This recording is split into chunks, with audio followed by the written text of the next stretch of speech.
As we approach National Day for Truth and Reconciliation, I want to look a little closer at the Manitou Stone and the man who stole it, Reverend George McDougall.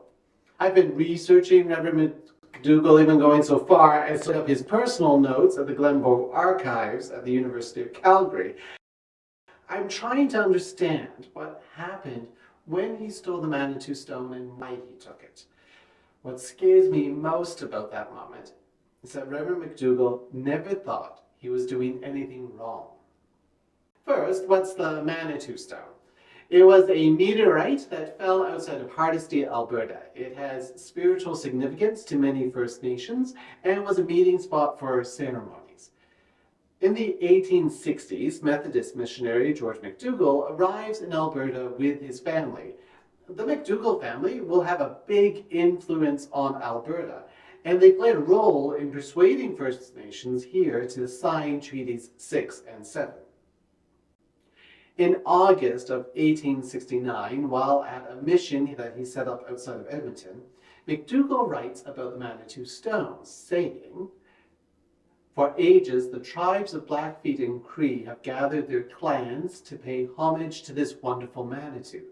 3 years ago, one of our people put the idol in his cart and brought it to Victoria. This roused the ire of the conjurers.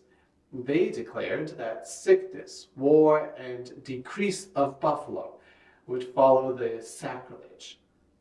Thanks to a kind providence, these soothsayers have been confounded. For last summer, thousands of wild cattle grazed upon the sacred plain." We don't know who took it, maybe one of his sons, and we don't know if McDougall ordered it removed, but he at least condoned it. He saw it as an idol. In my readings of McDougall's letters, I don't believe that he was threatened by Indigenous spirituality. His missionary zeal was rooted in a race against Catholicism. He had some terrible things to say about Catholics, who he would have also viewed as idol worshippers. Here, like Elijah against the prophets of Baal, McDougall thought that he was just destroying another idol, and that doing so would have no greater impact than smashing a statue of a Catholic saint.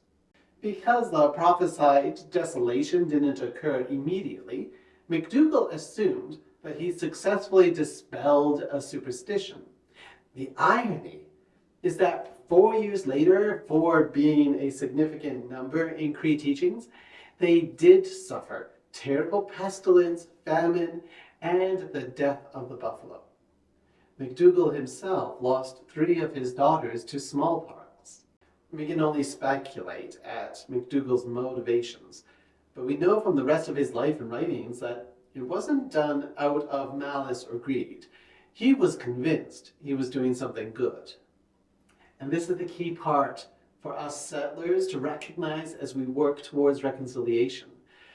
There's a common misconception that if you don't intend any harm, then, well, you can't be at fault.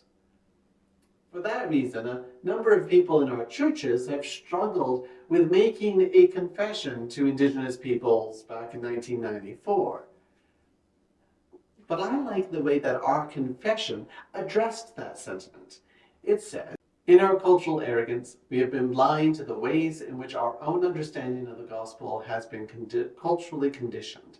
Because of our insensitivity to Aboriginal cultures, we have demanded more of the Aboriginal people than the gospel requires, and have thus misrepresented Jesus Christ, who loves all peoples with compassionate, suffering love, that all may come to God through him." We don't always understand our own motivations fully. And regardless of what we intended, if harm is done, then a relationship is broken and needs healing. Our faith in Christ demands that we be quick to apologize and to do the work of reconciling with the people that we have hurt. It's a long road, and confession is just the first step. As a reminder of how long that process is, the Manitou Stone, it's still waiting to be returned home.